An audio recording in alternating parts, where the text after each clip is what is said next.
14 vittorie consecutive, un vantaggio che si è ridotto a 4 punti almeno per 24 ore per la vittoria del Paternò nell'anticipo di sabato contro l'Imesi Atletico Catania. Quale migliore risposta per l'Enna che rende visita al Bucalo di Santa Teresa di Riva, fortino della Ionica, squadra in salute a caccia del miglior posizionamento per raggiungere il traguardo playoff. Enna in campo con Di Carlo tra i pali, linea 4 di difesa composta da Sant'Onofrio, Zappalà, Tosto e Sena, Rotella, Giovo Pedro e Sessa in mezzo al campo, Cocimano a supporto del tandem d'attacco composto da Arken e Randis, fischietto designato Francesco Ercole della sezione di Latina quando passiamo al fin dell'incontro grazie alle immagini a cura di 01 TV, completo giallo-verde a strisce per gli ospiti, maglia blu con inserti giallorossi invece per la Ionica. Dopo 10 di gioco battono il primo colpo gli ennesi con la punizione di Cocimano che sfiora il palo alla destra di Pontet.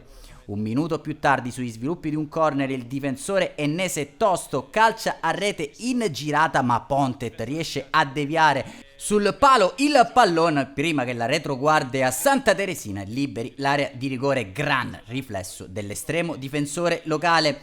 Al quarto d'ora ancora Pontet a superarsi sulla conclusione in diagonale da parte di Alessandro Randis.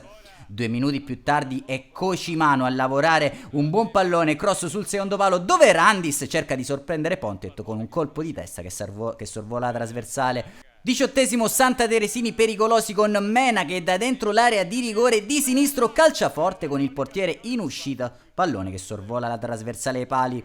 Tush in area per la torre aerea di Arken, contro torre di Sessa per Randis che da pochi passi spara a salve in bocca a Pontet. Sul prosieguo dell'azione Sessa a cercare l'Eurogol di giornata, destro che fischia vicino all'incrocio dei pali. Al 25esimo, al termine di un ottimo fraseggio sulla tre quarti, De Jesus serve dentro l'area Bozzanga, il quale con il sinistro sfiora l'incrocio dei pali. Alla mezz'ora invece De Leon da ottima posizione al limite d'area a mandare alle stelle.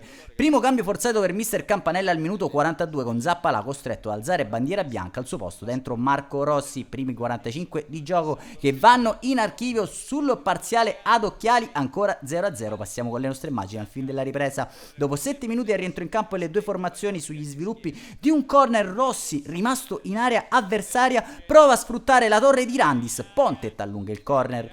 All'ora di gioco richiamato in panchina Giovo Pedro al suo posto dentro Adeyemo. 5 minuti più tardi staffetta anche in attacco con Randis che lascia campo a Veneroso. Al 66esimo il difensore giallorosso Perez da dentro l'area raccoglie un cross da calcio d'angolo, calcia a botta sicura, ma Di Carlo sulla linea respinge con uno straordinario riflesso tecnico. Al 79esimo è Cocimano in un capovolgimento di fronte a mettere a dura prova la bravura di Pontet che sventa il pericolo. Non accade più nulla al Bucalo di Santa Teresa di Riva, è pari e patta, si ferma la corsa dell'Enna, accorcia il Paternò a 5 giornate al termine della regular season. Un saluto amici appassionati, appuntamento come al solito alla prossima.